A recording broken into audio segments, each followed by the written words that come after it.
بالله من الشيطان الرجيم بسم الله الرحمن الرحيم يا أيها الذين آمنوا توبوا إلى الله توبة نصوحا صدق الله مولانا العلي العظيم وصدق النبي الأمين المختار الكريم ونحن على ذلك لمن الشاهدين والشاكرين والحمد لله رب العالمين. بات توحید کے متوالوں، شب رسالت کے پروانوں، غوث و خواجہ اور رضا کے چاہنے والوں، آئیے سب سے پہلے ہم اور آپ نہایت ہی ادب و احترام کے ساتھ اپنے اور ساری کائنات کے مرکز عقیدت جناب محمد رسول اللہ صلی اللہ علیہ وسلم کی بارگاہ بے کس پناہ جس طرح سے میں آپ کو پڑھاؤں میرے ساتھ مل کر بآواز بلند یہ غلامی درود و سلام کے انداز میں پیش کریں. پڑھیں الصلاۃ والسلام علیک یا رسول اللہ، الصلاۃ والسلام علیک یا حبیب اللہ، الصلاۃ والسلام علیک یا نبی اللہ،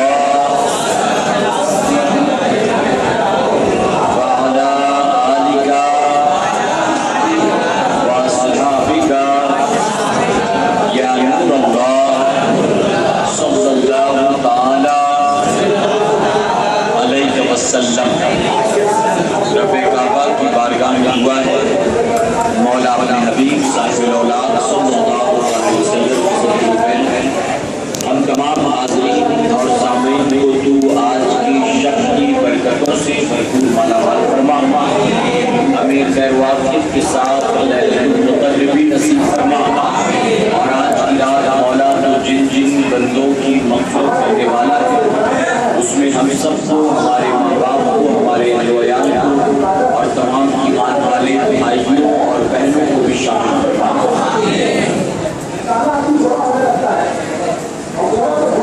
دل ہے وہ دل جو تیری یاد سے معمور رہا، دل ہے وہ دل جو تیری یاد سے معمور رہا، سر ہے وہ سر جو تیرے قدموں پہ قربان گیا،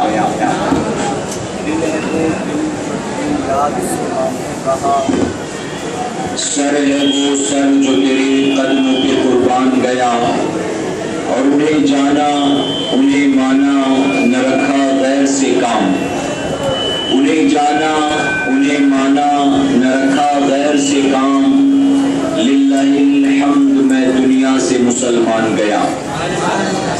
اور عشق تیرے صدقے جلنے سے چھٹے سستے، عشق تیرے صدقے جلنے سے چھٹے سستے، جو آگ بجھا دے گی وہ آگ لگائی ہے. میرے پیارے آقا علیہ السلام تسلیم کے پہلوانوں، اللہ رب العزت کا بہت بڑا کرم اور بہت بڑا احسان ہے کہ اللہ تبارک تعالیٰ نے ہمیں اور آپ کو ایک مرتبہ پھر سے شب برات نصیب فرمایا.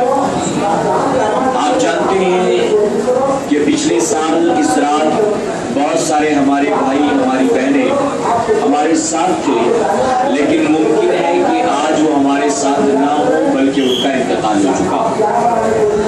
آپ نے سنا ہوگا 2-3 روز پہلے بھی کسی کے موت کی خبر آئی ہوگی، کل کسی کے موت کی خبر آئی ہوگی، اور اس زمین پر کئی ایسے ہوں گے جن کا آج انتقال ہوا ہوگا. میرے پیارے آقا کے پیروانوں، یہ اس کریم کا کرم خاص ہے کہ پچھلی شب برات میں بھی ہم باحیات تھے اور اس شب برات میں بھی ہم اور آپ باحیات تھے. کوئی اس بات کی ضمانت نہیں لے سکتا ہے کہ اس رات کے بعد ہمیں اگلے سال پھر سے شب برات مل جائے. کیا کوئی بتائیے اس بات کی ضمانت لے سکتا ہے؟ میرے پیارے آقا کے پیروانوں، یقیناً شب برات قیامت تک آتی جاتی رہی، لیکن اگلی شب برات ہمیں ملے گی کہ نہیں ملے گی اس کی کوئی گارنٹی نہیں. اور شب برات آنے میں ابھی 1 سال ہے، شب برات آنے میں ابھی 1 سال ہے، بہت دور ہے. ارے کل کی رات بھی ملے گی کہ نہیں ملے گی ہم نہیں جانتے. میرے پیارے آقا کے پیروانوں، آج کی رات ملی، یہ اللہ کا بہت بڑا کرم، بہت بڑا احسان. اس رات کے فضائل آپ اکثر جانتے ہیں کہ یہ رات توبہ کی قبولیت کی رات ہے، یہ رات جہنم سے آزادی کی رات ہے، اسے شب برات کہتے ہیں۔ شب سے مراد رات ہے اور برات سے مراد آزادی۔ شب برات سے مراد یہ جہنم سے آزادی کی رات۔ میرے پیارے آقا کے پیغمبروں ایک بڑی مشہور حدیث مبارکہ جو موقع کی نسبت کے اعتبار سے میں بیان کرنا ضروری سمجھتا ہوں۔ آپ کی توجہ ہے نا؟ پیچھے سے ڈسٹربنس بہت ہے، لیکن میں امید کرتا ہوں میری بات سمجھ میں آ رہی ہوگی۔ شاید وہ بھی نعت شریف کے شوقین ہیں، جب تک نعت شریف چل رہی تھی چپ چاپ تھے، اور جیسے بیان کا نمبر آیا وہ بھی شروع ہو۔ میرے پیارے آقا کے پیغمبروں بہرکیف آپ کی اگر توجہ یہاں رہے گی تو میری بات آسانی سے آپ کے کان تک پہنچ جائے گی۔ سنیں گے انشاءاللہ۔ میرے پیارے آقا علیہ الصلوۃ والتسلیم کے پیغمبروں اس رات کے حوالے سے نبی کریم صلی اللہ علیہ وسلم نے ارشاد فرمایا کہ اللہ تبارک و تعالیٰ اس رات قبیلہ بنو کلب کی بکریوں کے بالوں کے برابر اپنے بندوں کو جہنم سے رہا فرما دیتا ہے، جہنم سے آزاد کر دیتا ہے۔ اس لیے کہتے ہیں اسے آزادی کیا۔ کس چیز سے آزادی؟ جہنم سے آزادی۔ میرے پیارے آقا کے پیغمبر حضور اکرم صلی اللہ علیہ وسلم نے فرمایا قبیلہ بنو کلب کی بکریوں کے بالوں کے برابر۔ حالانکہ مدینہ منورہ میں یا عرب کی سرزمین پر اس وقت سینکڑوں قبیلے، لیکن آقا نے کسی اور قبیلے کا نام نہیں لیا۔ کئی ایسے قبیلے تھے کہ پورا کا پورا قبیلہ ان کا عاشق تھا، حضور سے محبت کرتا تھا، جانثار لوگ تھے، لیکن ان کا ذکر نہیں۔ یہاں نام لیا تو قبیلے بنو کلب کا۔ اس کی وجہ کیا تھی؟ مفسرین فرماتے ہیں کہ یہ عرب کا وہ مشہور قبیلہ تھا کہ جن کا اہم کاروبار جو تھا وہ بکریوں کی خرید و فروخت تھا۔ یعنی یہ بکریاں خریدتے تھے، پالتے تھے، پھر اس کو بازاروں میں بیچتے تھے۔ ان کے پاس سینکڑوں نہیں، ہزاروں نہیں، انگنت بکریاں۔ حضور نے اس لیے ان کا ذکر کیا کہ قبیلے بنو کلب کی بکریوں کے بالوں کے برابر۔ اب آپ سوچیں، آقا نے یہ نہیں فرمایا قبیلے بنو کلب کی بکریوں کے برابر، بلکہ فرمایا بکریوں کے بالوں کے برابر۔ اب بکریاں کتنی تھی کس کے پاس؟ قبیلے سے مراد ایک آدمی دو آدمی نہیں ہوتے بلکہ کئی لوگ۔ کسی کے پاس 100 تھی، کسی کے پاس 200 تھی، اور جو بڑا کاروباری تھا اس کے پاس 1000 2000 بکریاں تھی، 10-20 ہزار والے۔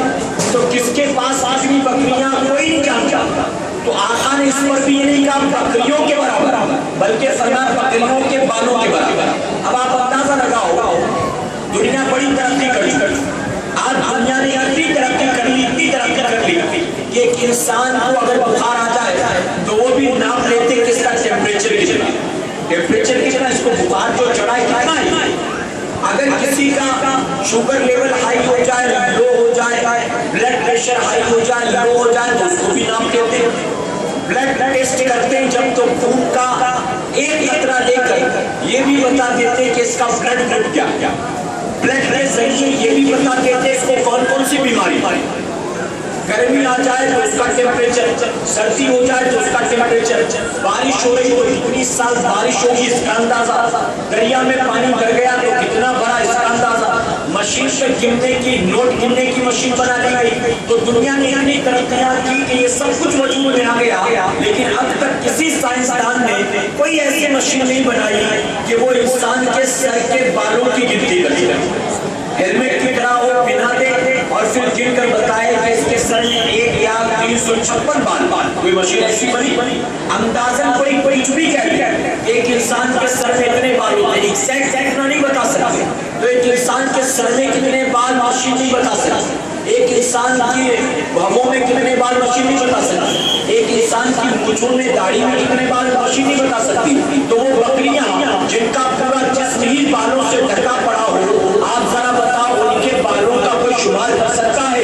ان کے بالوں کو کوئی کاؤنٹ کر سکتا ہے؟ تو آقا نے فرمایا اس رات اللہ قبیلہ بنو کلب کی بکریوں کے بالوں کے برابر اپنے بندوں کو جہنم سے رہا کر دیتا ہے۔ تو پتہ چلا جیسے تم بکریوں کے بالوں کی گنتی نہیں کر سکتے، اسی طرح کتنوں کی مغفرت ہوتی ہے اس کا بھی شمار نہیں کر سکتے، نہیں کاؤنٹ کر سکتے۔ اب کتنوں کی ہوتی سمجھ گئے، اب کس کی ہوتی یہ بھی سمجھ گئے۔ مغفرت کس کی ہوتی؟ ولیوں کی ہوتی ہے۔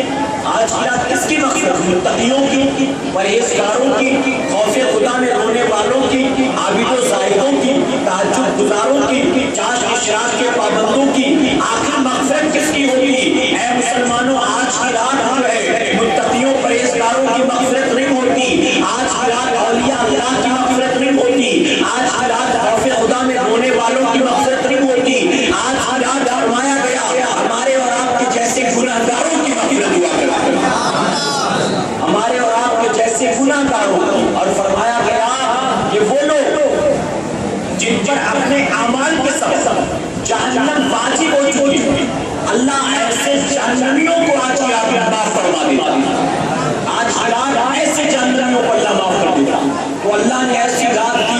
ہمیں اس کا شکر ادا کرنا چاہیے کہ الحمدللہ۔ میرے پیارے آقا کے پہلوانوں، بڑی حیرت کی بات تھا، میں نے شب معراج کے پروگرام میں بھی کہا تھا، پھر کہوں گا، بڑے تعجب کی بات تھا۔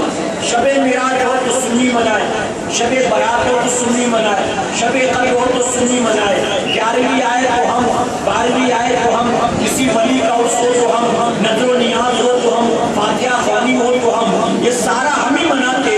یہ دوسرے جو مسلمان بنے بیٹھے دنیا میں، ان میں سے کوئی ایک بھی نہ دن مناتا نہ رات مناتا۔ مناتے بتائیے، نہ شب برات نظر آئیں گے، نہ شب معراج نظر آئیں گے، اور نہ ہی کسی ولی کا عرس منائیں گے، نہ کہیں میلاد کی محفل، کہیں کچھ کرتے، کچھ بھی نہیں۔ ہم کہتے نہیں کرتے، نہ کرو، یہ اپنے اپنے مقدر کی بات۔ یہ محبتوں کا سودا ہے۔ میرے کریم نے ہم گناہگاروں کو پسند فرما لیا۔ غوث اعظم کے لیے اللہ نے محبوب کے قطاروں کو پسند نہیں کیا۔ غوث اعظم کی تاریخ آئے تو منانے کے لیے اللہ نے ہمیں پسند فرمایا۔ ارے دنیا کا ہر انسان، یہودی ہو، عیسائی ہو، مشرک ہو، کافر ہو، کسی بھی مذہب کا ماننے والا اپنا برتھ ڈے ہر ایک مناتا ہے، اپنے بیوی بچوں کا برتھ ڈے ہر ایک مناتا ہے۔ محبوب کی میلاد منانے کے لیے اللہ نے سنیوں کو پسند فرمایا۔ اپنی اپنی تو سب مناتے، اے سنیوں تم میرے حبیب کی منایا۔ تو یہ سارا ہم ہی کرتے، دوسرا کوئی کرتا برتا نہیں، کرے نہ کرے۔ لیکن تکلیف اس بات کی ہوتی ہے کہ یہ کرتے تو نہیں، کرنے والوں پر اعتراض کرتے، کرنے والوں پر نکتہ چینی کرتے۔ کہیں معراج ربانی مرا جا رہا ہے، کہیں توصیف الرحمان مرا جا رہا ہے، حرام ہے، بدعت ہے، شرک ہے، کہیں سے ثابت نہیں ہے۔ قرآن میں صرف ایک یاد کا ذکر ہے، لیلۃ القدر کا، شب برات کا کہیں ذکر نہیں ہے، نہ بخاری میں ہے نہ مسلم میں ہے، کہیں پر اس کا ثبوت نہیں۔ یہ سنی جو کچھ کرتا ہے یہ سب بدعت ہے، اس کا کہیں سے پروف نہیں۔ میرے پیارے آقا کے پہلوانوں، میں پوچھنا چاہتا ہوں، اگر سنی شب برات مناتا ہے، اگر سنی شب معراج مناتا ہے، اگر سنی نبی کی میلاد مناتا ہے، تو میں پوچھتا ہوں ان سے جو فتوے دیتے ہیں، ان میں کون سا ایسا کام ہے جو بتاؤ اللہ کی ناراضگی کا سبب بنتا؟ ہم یہاں اس وقت میمن ہال میں جمع ہوئے مخدوم مانی کے قدموں، ہم کیا کر رہے ہیں؟ ڈی جے سسٹم لگا کے ناچ رہے ہیں، ڈی جے سسٹم لگا کے ناچ رہے ہیں۔ آپ کو ہمارے ساتھیوں نے جو نعتیں سنائی، یہ کسی فلم کا گانا تھا، اس میں کہیں شرک تھا، اس میں کہیں کفر تھا، اس میں کوئی برہی والی بات تھی، کوئی ایسی بات تھی؟ میرے پیارے آقا کے پہلوانوں، کیا ہم جمع ہو کے پٹاخے بازی کا طریقہ سیکھ رہے ہیں؟ کیا ہم پٹاخہ بازی کیسے کی جائے وہ سیکھ رہے ہیں؟ کون سا خرافات، کون سا کام؟ میرے پیارے آقا کے پہلوانوں، اگر ہم اور آپ ایک آدھ رات سال میں جاگ لیتے تو شیطان مردود کو یہ اچھا نہیں لگتا، اور وہ یہ سمجھتا ہے کہ میں تو سر پٹک پٹک کر سجدے کر کر کر تھک گیا، مجھ کو پتہ نہیں جنت ملے نہ ملے۔ اگر سنی ایک رات جاگ گیا اور آسانی سے جنت مل گئی تو پھر میرا کیا ہوا؟ تو اس لیے اپنے شاگردوں کو چھوڑ دیا، کہیں معراج ربانی کی شکل میں، کہیں مولانا ایک ڈاکٹر کی شکل میں، کہیں توصیف الرحمان کی شکل میں، کہیں جو ہے تاریخ سلیم کی شکل میں، ایسے کو بھیج دیا کہ ان کو بھیجو تاکہ یہ اپنا کام کرے اور سنیوں کو ایسی راتوں میں جاگنے سے روکے، شرک اور بدعت کا فتویٰ دے تاکہ سنی جاگ کر آسانی سے جنتی نہ بنے۔ جبکہ حدیث مبارکہ میں ہے، فرمایا کہ عیسیٰ علیہ السلام کی ملاقات ہوئی ایک شخص سے جو پتھر میں رہ کر 400 سال تک اللہ کی عبادت کرتا رہا۔ عیسیٰ علیہ السلام نے عرض کیا، مولا اس بندے سے بڑھ کر تیرے نزدیک تو دوسرا کوئی ہو ہی نہیں سکتا، اس سے بڑا خوش نصیب تو کوئی ہو ہی نہیں سکتا، اس سے بڑا عبادت گزار تو کوئی ہو ہی نہیں سکتا۔ 400 سال سے دنیا سے چھپ کر پتھر میں رہ کر تیری عبادت کرتا ہے۔ رب نے فرمایا، ہاں عیسیٰ، اس کا مرتبہ بہت بلند و بالا ہے، لیکن سن لے، میں اپنے حبیب کی امت کو سال میں ایک رات ایسی دوں گا کہ جس رات جاگ کر اگر وہ 2 رکعت نماز نفل پڑھ لے گا تو میں اس کو 400 سال کی عبادت سے زیادہ ثواب عطا کروں گا۔ اب کہاں اس کو ہضم ہوگا؟ اس کو ہضم ہو پائے گا؟ اس کو ہضم نہیں ہونے والا۔ میرے پیارے آقا کے پہلے چچڑا ہم کھاتے، اس کو ہضم نہیں ہوتا۔ شربت ہم پیتے، ہاضمہ اس کا خراب ہوتا، وہ ہم پیے، ہاضمہ اس کا خراب ہو۔ تو بتائیے، ایک رات جاگ کر اگر 400 رکعت 400 سال کی عبادت سے زیادہ ثواب مل جائے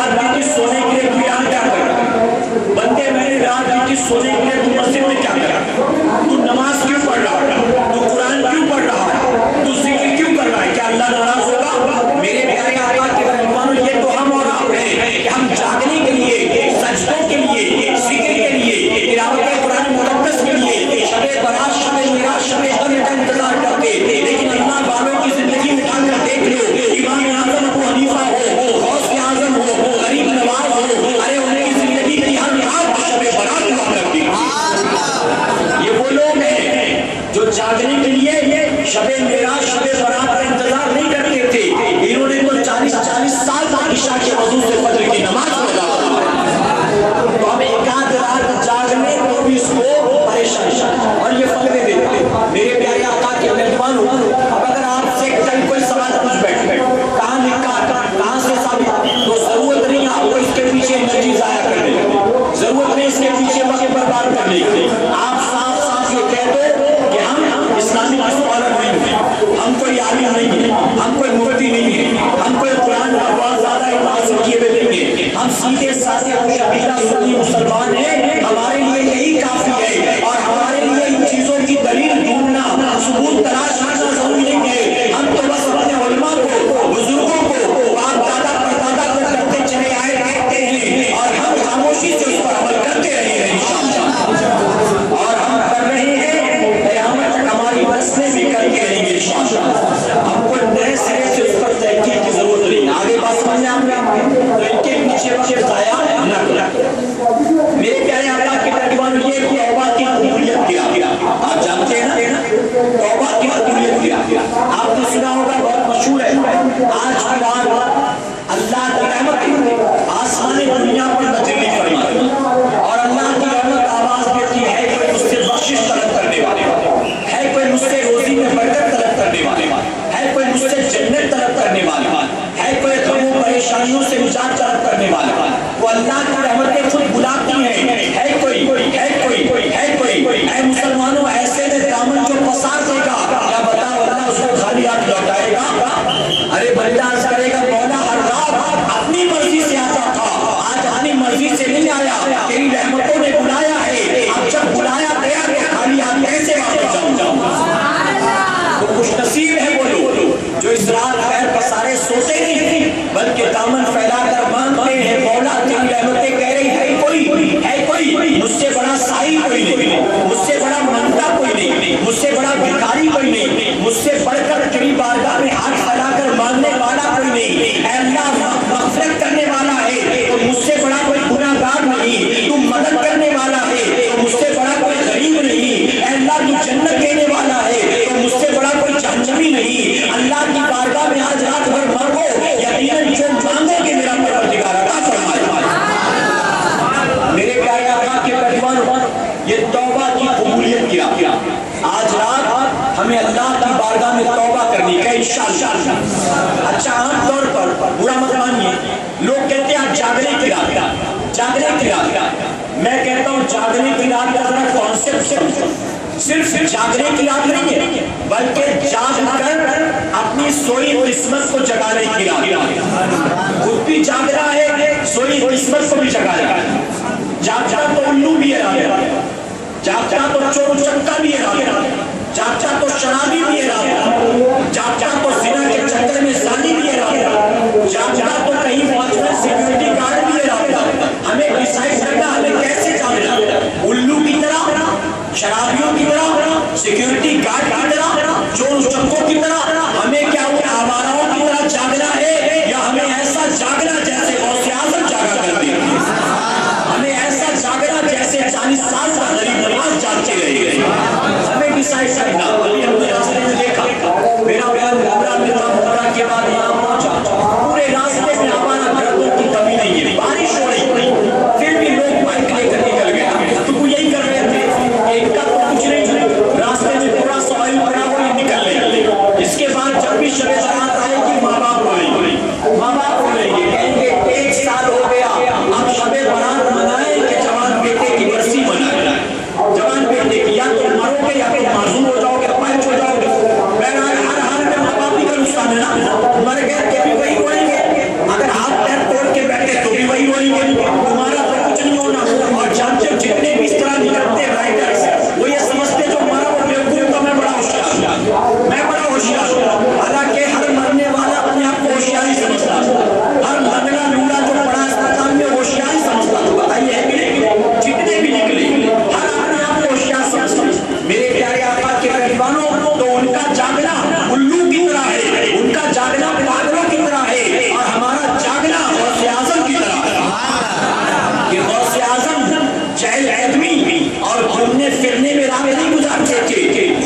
ضائع نہ کیا کرو تو انشاءاللہ. اور آپ نے جتنے یہاں بیٹھے یقیناً یہ ان میں سے نہیں ہے. وہ لوگ جو ہے نکلو گلی بری پڑی نکلو روڈ پورا جام کیا ہوا. اور آج کے دن بیچارے پولیس والے بھی کچھ نہیں بولتے, آئی ٹی والے بھی کچھ نہیں بولتے. حالانکہ میں تو کہتا ہوں کہ آج کی رات اسپیشلی مسلم پولیس والوں کو ڈیوٹی دینی چاہیے جو دوڑا کے تمہارا سمجھے. ٹرپل سیٹ کا پرمیشن نہیں ہے اگر دن میں رات میں کبھی بھی تو آج کیوں الاؤ کیا. ٹرپل سیٹ سے نکلے پکڑو اس کو ناکہ بندی, بنا ہیلمٹ کے نکلے پکڑو اس کو ناکہ بندی. میرے پیارے آقا اسلام تسلیم کے پہلوان ہو, کیا آپ یہ پسند کرو گے؟ آپ نے دیکھا کئی ہنڈی کے بعد اخبار میں آتا ہے اتنے مرے اتنے لنگڑے ٹوٹے ہوئے. کیا آپ یہ پسند کرو گے کہ شب برات کے بعد بھی اخباروں میں یہ آیا کرے کہ کل کی رات اتنے مسلمان مارے گئے؟ پسند کرو گے؟ ارے جب کوئی ہماری طرح آفس جائے گا دوسرے دن تو غیر مسلم اخبار دکھا کر کہے گا کہ جاگنے کی رات تھی کہ مرنے کی رات تھی. دیکھو تمہارے 12 مارے گئے بائک ایکسیڈنٹ میں. دیکھو اسپتال سائن ہاسپٹل کے اندر 15 آئے ایکسیڈنٹ والے. کیا اچھا لگے گا سن کر؟ ہم ایسے میں کیا جواب دیں, کیسے فیس کریں, کیا صفائی دیں؟ اللہ بچنے کی توفیق عطا فرمائے. آپ بھی دوستوں کو سمجھایا کریں, آپ بھی سمجھایا کریں. میرے پیارے آقا کے پہلوان, آپ کا کوئی دوست اس طرح کی آوارہ گردی میں مبتلا اس کو سمجھاؤ آج کی رات قبرستان جانا میرے نبی کی سنت. کیسے؟ کاندھے پہ نہیں بلکہ اپنے پیروں پہ چل. تو کاندھے پہ جانے کا کائے کو بندوبست کر رہا ہے, تو کیوں کاندھے پہ جانے کا انتظام کر رہا ہے؟ ابھی آج کی رات نہیں جائے گا, آج رات نکلے گا کل صبح پہنچایا جائے گا. اور وہ بھی لوگ رات بھر جا کے ہوں گے کہیں گے ظہر کے بعد جنازہ نکلے گا. تو کیوں خامخواہ میں ایسی حرکتیں, کیوں ایسے معاملات؟ اللہ مسلمانوں کو نیک ہدایت عطا فرمائے. میرے پیارے آقا کے پہ جوانی اللہ کی نعمت ہے. یہ جوانی کلاکاری دکھانے کے لیے نہیں ہے, یہ جوانی اسٹنٹ دکھانے کے لیے نہیں ہے, یہ جوانی آپ کو بہت بڑا طاقتور ثابت کرنے کے لیے نہیں ہے. جانتے حضور اکرم صلی اللہ علیہ وسلم ایک مرتبہ مدینے کی گلیوں سے گزرے. میری آواز سمجھ آ رہی ہے؟ اس کے پاس مجھ سے اچھا بھائی ہے, ساؤنڈ سسٹم اس کا بیٹر ہے مجھ سے. ایک مرتبہ درود شریف پڑھیے. صلی اللہ علیہ وسلم نام معلوم محمد صلی اللہ علیہ وسلم. میرے پیارے آقا کے مہمان ہوا تو میں سرکار کا حضور اکرم صلی اللہ علیہ وسلم مدینہ منورہ کی گلیوں سے گزرے. آپ نے دیکھا چند نوجوان ایک بھاری بھرکم پتھر کو دھکا دے گئے. حضور تھوڑی دیر تک دیکھتے رہے. اس کے بعد آپ نے فرمایا کہ اس پتھر کو دھکا کیوں دے رہے, مقصد کیا؟ تو ریزن کیا بیان کیا صحابہ نے؟ عرض کرتے یا رسول اللہ صلی اللہ علیہ وسلم کوئی مقصد نہیں, ہم پتھر کو دھکا دے رہے ہیں صرف اس لیے ہم آزمانا چاہتے ہم نے زیادہ طاقتور کون جو پتھر کو دھکا دے کر ہٹا دے گا یہاں سے ہم سمجھیں گے وہ زیادہ طاقتور.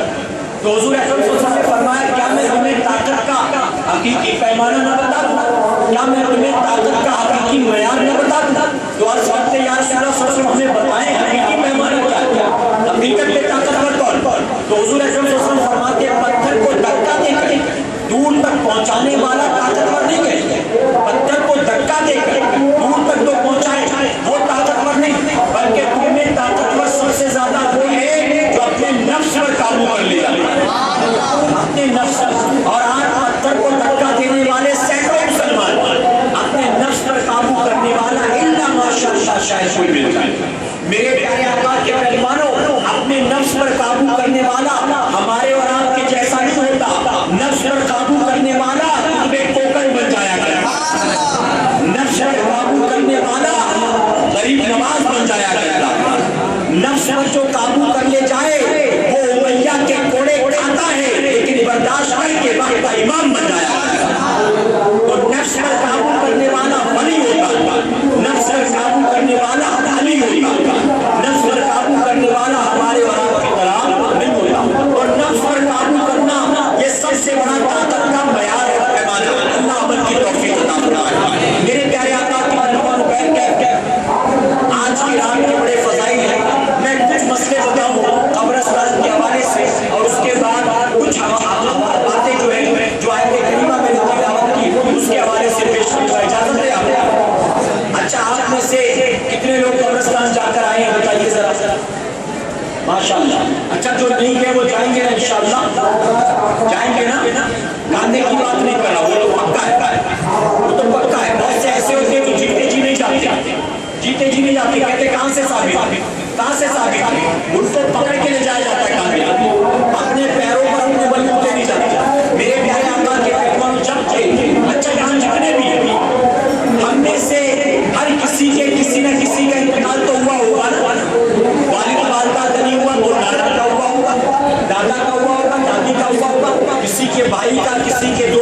کسی کے ماموں کا، کسی کے والد کا، کسی کی والدہ کا، کسی کی بیوی کا، کسی کے بیٹے کا، کوئی بھی ایسا نہیں ہے جس کا کوئی آج تک مرا ہی نہیں، کسی نہ کسی کا انتقال ضرور ہوا۔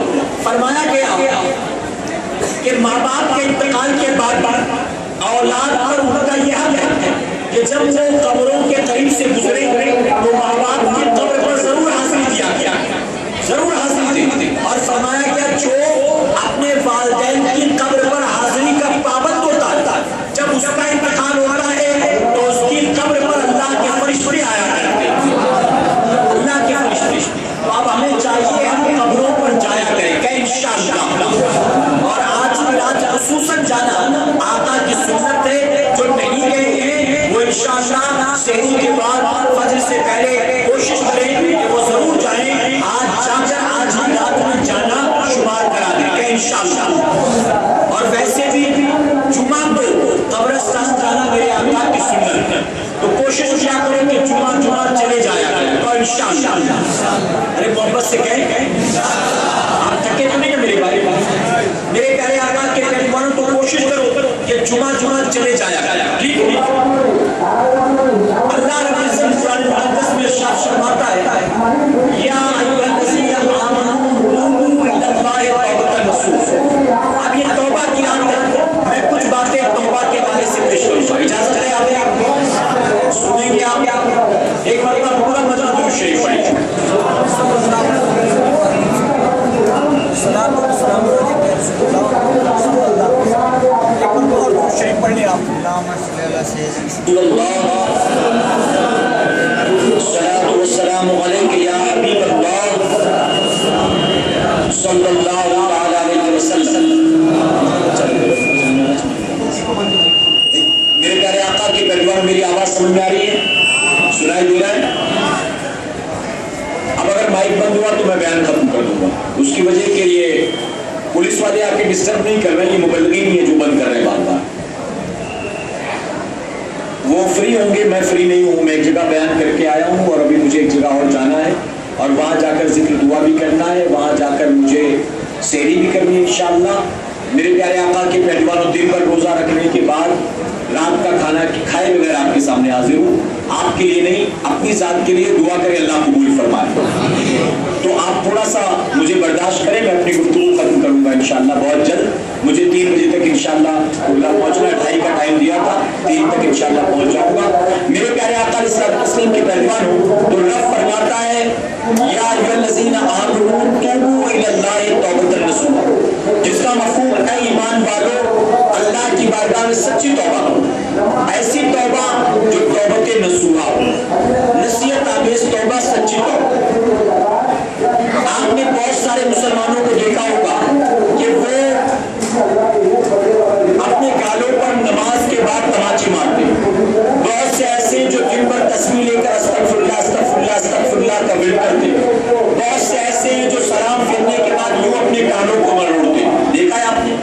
میرے پیارے آقا کے پیغمبر، یقیناً یہ ساری چیزیں جو ہیں یہ رسمن توبہ ہے، رسمی توبہ، لیکن یہ سچی توبہ نہیں۔ سچی توبہ نہ کانوں کو مروڑنا ہے، نہ گالوں پر تماچے مارنا، نہ استغفر اللہ کا ورد تسبیح لے کر کرنا، بلکہ سچی توبہ سے مراد یہ کہ بندہ کل تک جن برائیوں میں مبتلا تھا، بے نمازی تھا، ماں باپ کا نافرمان تھا، جھوٹ بولتا تھا، گانے سننے کا شوقین تھا، کوئی بھی نئی فلم مس نہیں کرتا تھا، بات بات پر زبان سے گالیاں دیتا تھا، جھوٹی قسمیں کھاتا تھا، وعدہ خلافی کرتا تھا، ماں باپ کا احترام نہیں کرتا تھا، چھوٹوں پر شفقت نہیں کرتا تھا، مسجد کے نمازیوں کی قدر نہیں کرتا تھا، ڈانڈیے کھیلا کرتا تھا، سٹے کا نمبر نکالتا تھا، لاٹری کا ٹکٹ نکالتا تھا، شرابیوں زانیوں سے دوستی کرتا تھا، نشاور دوائیوں کا استعمال کرتا تھا۔ میرے پیارے آقا کے پیغمبروں کل تک جن برائیوں میں مبتلا تھا، آج اللہ رب العزت نے اس کے دل کو پھیر دیا، توبہ کی توفیق مل گئی۔ تو اب سچی توبہ یہ ہے کہ جن گناہوں پر نادم ہو کر توبہ کر لی ہے، اب عمر بھر پلٹ کر کبھی ان گناہوں کی طرف جان بوجھ کر نہیں جائے گا، یہ سچی توبہ۔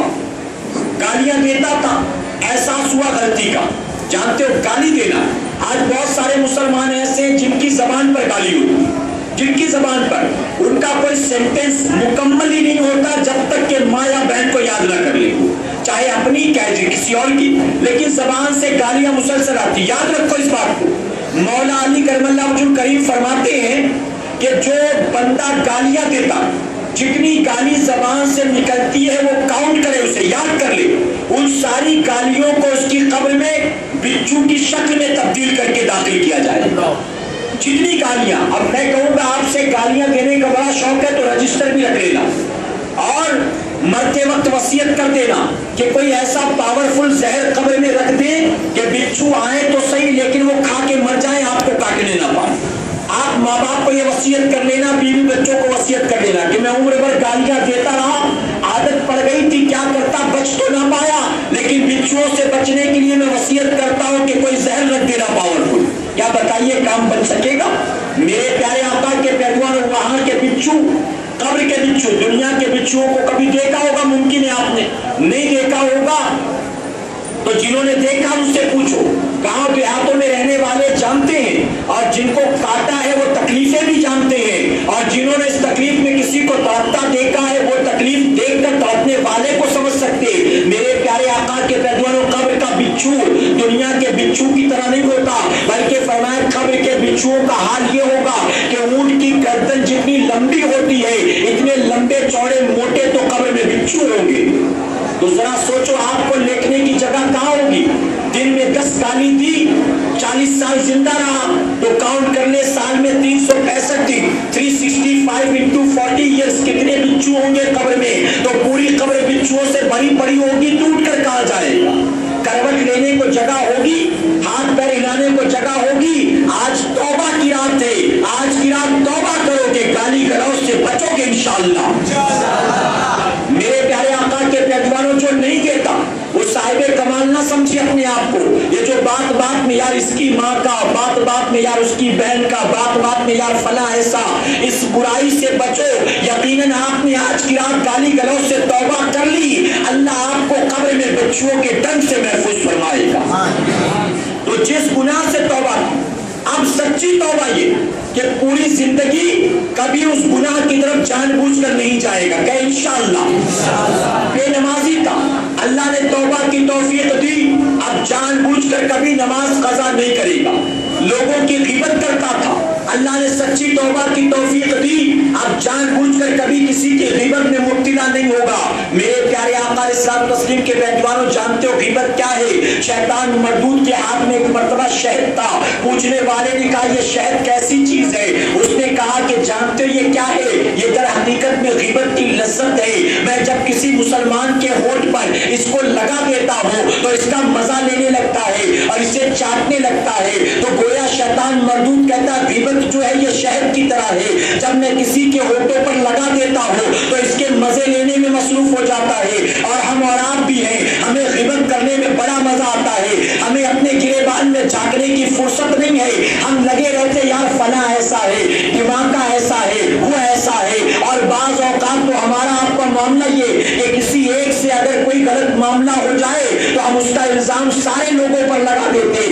ایک داڑھی والے نے آپ کے ساتھ دھوکہ کیا، اب دنیا بھر میں کہتے پھرتے چھوڑو یار ان کی بات مت کرو، یہ سارے داڑھی والے ایسے ہی ہوتے ہیں. ایک مولانا کے ساتھ دھوکہ اٹھا لیا تو دنیا میں کہتا پھرتا چھوڑو یار یہ مولانا لوگ ہوتے ہی ایسے ہیں. ایک حافظ قرآن کے ساتھ کوئی دھوکہ ہو گیا تو کہتا پھرتا چھوڑو یار یہ حافظ قرآن لوگ ایسے ہی ہوتے ہیں. ایک سے دھوکہ کھایا ہے، الزام ساری قوم پر لگاتا ہے. میں آپ سے یہ عرض کرنا چاہوں گا، اگر آپ کبھی یہ بے باکی کے ساتھ کہتے ہو، اگر بے خوف ہو کر کہتے ہو، کبھی بے شرم بے حیا ہو کر یہ کہتے ہو سارے داڑھی والے جھوٹے ہوتے ہیں معاذ اللہ، سارے داڑھی والے وعدہ خلاف ہوتے ہیں معاذ اللہ، سارے داڑھی والے مکار ہوتے ہیں معاذ اللہ، تو ذرا دل پر ہاتھ رکھ کر جواب دو، آپ کا کیا یہ خیال غوث اعظم کے بارے میں بھی ہے؟ آپ کا یہ خیال کیا مخدوم معنی کے بارے میں بھی ہے؟ آپ کا یہ خیال کیا غریب نواز کے بارے میں بھی ہے؟ آپ کہو گے نہیں نہیں توبہ استغفر اللہ،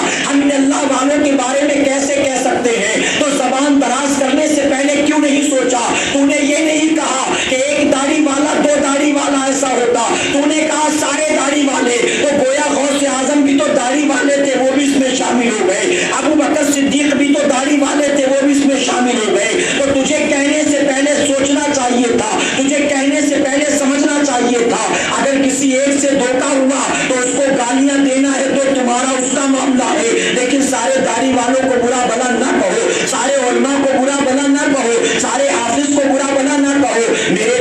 آقا کے پیروانوں جانتے ہو غیبت کتنی بڑی برائی ہے، غیبت کتنا بڑا گناہ۔ ایک شخص ایک مرتبہ امام اعظم ابو حنیفہ سے کہنے لگا، اے امام اعظم ابو حنیفہ رضی اللہ عنہ، میں 20 سال سے آپ کے درس میں بیٹھتا ہوں، 20 سال سے آپ کو جانتا ہوں، آپ کی خدمت میں وقت گزارتا ہوں، لیکن میں نے ایک بات جو سب میں پائی، آپ نے وہ بات میں نے نہیں پائی۔ آپ فرماتے کون سی بات؟ وہ کہنے لگا میں دنیا داروں میں اٹھتا بیٹھتا ہوں، دین داروں میں اٹھتا بیٹھتا ہوں، کاروباریوں میں اٹھتا بیٹھتا ہوں، غریب لوگوں میں اٹھتا بیٹھتا ہوں، میں نے ہر کسی کو کسی نہ کسی کی غیبت میں مبتلا پایا، لیکن تنہا آپ ہیں جس کو میں نے آج تک کسی کی غیبت کرتا نہیں دیکھا، کسی کی غیبت نہیں۔ ایسا کیوں؟ تو امام اعظم ابو حنیفہ فرماتے ہیں، سن، اول تو میں غیبت اس لیے نہیں کرتا کیونکہ غیبت کرنا حرام، اللہ اس کے رسول صلی اللہ علیہ وسلم نے اس سے منع فرمایا۔ دوسری چیز، اگر میرا کبھی بہت جی چاہے گا غیبت کرنے کا تو میں کسی اور کی غیبت نہیں کروں گا، میں اپنی والدہ کی غیبت کروں گا، اپنی والدہ کی غیبت۔ وہ شخص حیران، کہاں تو 20 سال سے کسی کی غیبت کی نہیں اور کہاں کہہ رہے کروں گا بھی تو اپنی والدہ کی۔ اس نے حیرت سے پوچھا ایسا کیوں؟ تو آپ فرماتے حدیث مبارکہ میں جو کسی مسلمان کی غیبت کرتا ہے تو گویا غیبت کے ذریعے وہ اپنی ساری نیکیاں اسے دے دیتا، تو اگر مجھے نیکیاں دینا بھی ہو تو کسی دشمن کو کیوں دوں گا تو اپنی نیکیاں اپنی والدہ کو دوں گا۔ اب اے مسلمانوں، یہ صرف سمجھانے کے لیے جو ابو حنیفہ کسی دشمن کی غیبت نہیں کرتا، کیا اپنی والدہ کی غیبت کرے گا؟ وہ سمجھانے کے لیے۔ اب میں آپ کو سمجھانے کے لیے کہوں، آپ رات بھر جاگے، آپ نے صبح ملاقات ہوئی، اپنی ساتھی سے پوچھا تو کہاں تھا؟ نہ مسجد میں دکھا، نہ درگاہ شریف میں دکھا، کہیں نظر ہی نہیں آیا تو کا؟ تو کہے گا یار عشاء کی نماز کے بعد گھر گیا، کھانا کھا کے لیٹا کہ تھوڑی دیر کے بعد اٹھ کر جائیں گے مسجد میں نفل نماز پڑھیں گے، آنکھ لگ گئی، آنکھ لگ گئی، رات بھر سوتا رہا، غافل ہو گیا۔ تو میرا دوست ہے نا، میں رات بھر سویا ہوں، تو رات بھر جاگا ہے، اللہ نے تجھے جتنی نیکی دی ہوگی کیا تو آدھی مجھ کو دے سکتا ہے؟ آدھا ثواب تو مجھ کو دے دے، تو میرا دوست۔ آپ کہیں گے میں کیوں دوں؟ میں رات بھر جاگا تو اللہ نے کچھ نہیں کیا دی، تو رات بھر سویا اور چاہتا ہے کہ میں آدھا تجھے دے دوں، میں نہیں دینے والا۔ اگر تجھے چاہیے تو اب تو اگلی رات آئے تو جاگنا۔ اب بتاؤ اپنے دوست کو آپ آدھی رات کی نیکی دو گے؟ قریبی ہے، دوست ہے، ساتھی ہے، اگر وہ کہے مجھے دے دے آدھی نیکی جو رات بھر تو نے کمائی، ہم کہیں گے میں نہیں دیتا، میں نے رات بھر جاگ کر پایا، تو رات بھر سو کر پانا چاہتا، میں نہیں دیتا۔ آپ انکار کرو گے۔ ارے جب اپنے دوست کو اپنی آدھی رات کی نیکی دینا پسند نہیں کرتے تو جس کی غیبت کرتے ہو اس کو کیوں خواہ اپنی پوری عمر بھر کی نیکی دیتے ہو؟ کیوں دیتے ہو؟ اور جس کو نیکیاں دے رہے کون ہے وہ ایسا ہے جس سے محبت نہیں کرتے، نفرت کرتے ہو، نفرت کرتے۔ تو بتاؤ آج کے بعد غیبت سے بھی بچو گے انشاءاللہ؟ پہلی چیز آپ نے سنا گالی گلوچ سے بچو گے اور انشاءاللہ۔ دوسری چیز آپ نے سنا ایک دوسرے کی غیبت سے بچو گے اور محبت سے کہو میرے پیارے آقا کے پیغمبر میں غیبت کیا ہے؟ کسی مومن کی پیٹھ پیچھے برائی کرنا، جسے وہ جان لے تو اس کی دل آزاری ہو، اسے کہتے ہیں غیبت، اسے کہتے ہیں غیبت۔ مثال کے طور پر ابھی میں بیان کر کے گیا، آپ بھی یہاں سے نکلے آخر میں، اب جب نکلے ایک دوست نے دوسرے دوست کے کندھے پہ ہاتھ رکھا اور رکھنے کے بعد کیا کہا، کیا یار 1 گھنٹہ تک پکا رہے تھے شادی پر، پتہ نہیں کیا بولے، کچھ سمجھ میں نہیں آیا، تو اسے کہتے ہیں غیبت۔ اب اگر میں یہ سنوں تو مجھے تکلیف ہوگی کہ نہیں ہوگی؟ ہوگی نا، اسے کہتے ہیں غیبت۔ تو کوئی ایسی بات کہی کہ اگر اس کو پتہ چل جائے تو دل آزاری ہو، اس کو غیبت کہتے ہیں۔ صحابہ کرام نے عرض کیا یا رسول اللہ صلی اللہ علیہ وسلم، ہم اس کے بارے میں وہی کہہ رہے ہیں جو برائی اس میں ہے، تو بھی کیا غیبت ہے یہ؟ آقا نے فرمایا تبھی تو غیبت ہے، اس کے اندر وہ چیز ہے آپ نے بیان کی، تبھی تو غیبت۔ اگر اس میں وہ چیز ہے ہی نہیں اور آپ نے کہا تو یہ غیبت نہیں ہے، بلکہ یہ تو اس پر بہتان ہے، بہتان ہے، یہ تو اس پر بلیم ہے، یہ تو اس پر الزام ہے۔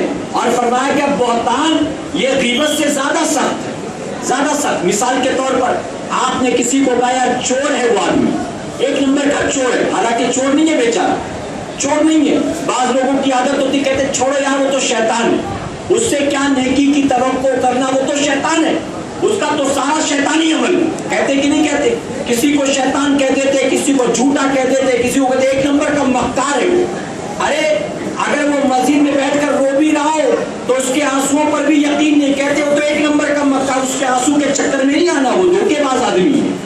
جبکہ تجھے پتہ نہیں بیچارہ ہاں مکار تھا, آج سچی توبہ کی نیت سے آنسو بہا رہا, لیکن اس کو بھی تو نے سمجھا نہیں, کہا مکاری کر رہا ہے, اس کے آنسو تو مگرمچھ والے. تو اس طرح سے جو کہہ دیتے نا, اگر بہتان ہے تو فرمایا گیا اگر یہ آپ نے کسی کے بارے میں کہا, وہ بات اس تک گئی اور فٹ نہیں بیٹھتی, یعنی اس میں وہ برائی نہیں, تو پلٹ کر اسی کی طرف آتی جس نے کہا تھا. اور حدیث مبارکہ میں آیا جس نے اپنے مومن بھائی پر بہتان لگایا وہ پلٹ کر اسی پر آئے گا, اور جب تک اس کا وہ عیب ظاہر نہیں ہوگا اللہ اس کو موت نہیں دے گا. اللہ اس کو موت نہیں دے گا. یعنی کسی لڑکی کو, مثال کے طور پر کسی لڑکی کو آپ نے بہتان کے طور پر کہا ایک نمبر کی آوارہ, جبکہ بیچاری آوارہ نہیں ہے, ہاں صرف یہ کہ تو نے کوشش کی تیرے فندے میں نہیں آئی تو کہہ دیا آوارہ ہے یہ تو میرے چکر میں نہیں آنے والی, اس کا تو آلریڈی کئی چکر چل رہا. ایسا بھی ہوتا نا, انگور نہیں ملے کھانے کو تو کھٹے نکلے, اس طرح کہتے نا. تو اگر کوئی لڑکی اچھی کردار والی آپ کے بہکاوے میں نہیں آئی, آپ کے ایس ایم ایس کا جواب نہیں دیا, آپ کے مس کال پر ریپلائی نہیں کیا, آپ کے مسکرانے پر جواب نہیں دیا, آپ نے کہہ دیا اس کو آوارہ ایک نمبر کی, حالانکہ وہ آوارہ نہیں, تو آپ جب تک آپ آوارہ مشہور نہیں ہوگے آپ کو اللہ موت نہیں دے گا. جب تک کہ آبادی میں مشہور نہ ہو جائے فلاں شخص آوارہ, فلاں شخص آوارہ, تب تک موت نہیں آئے گی. تو غیبت تو بہت بڑا گناہ, بہتان لگانا اس سے بڑا گناہ. آپ عہد کرو آج کی رات اللہ ہمیں ان دونوں برائیوں سے بھی بچنے کی توفیق عطا فرمائے. غیبت کرنے والا فرمایا گیا ایسا ہے جیسے مردار بھائی کا گوشت کھاتا ہے. کیا مردار بھائی کا گوشت کھانا پسند کرو گے؟ میرے پیارے آقا کے پیارے, مردار بھائی تو دور کی بات ہے, آپ کسی انسان کا گوشت کھانا پسند کرو گے؟ بتاؤ, کبھی نہیں, ہرگز نہیں, اور حرام بھی ہے, حرام بھی ہے. تو مردار بھائی کا کھانا, یہ تو بتائیے کتنا بڑا عجیب معاملہ. اللہ بچنے کی توفیق عطا فرمائے. تو آج کی شب توبہ کی رات, توبہ کی شب ہے, توبہ کی قبولیت کی شب, اور یقیناً یہاں جتنے موجود ہیں ہم میں سے کوئی ایسا نہیں جو 100% دودھ کا دھلا ہوا ہو. کوئی ہے ایک بھی ہو تو ہاتھ اٹھا دے.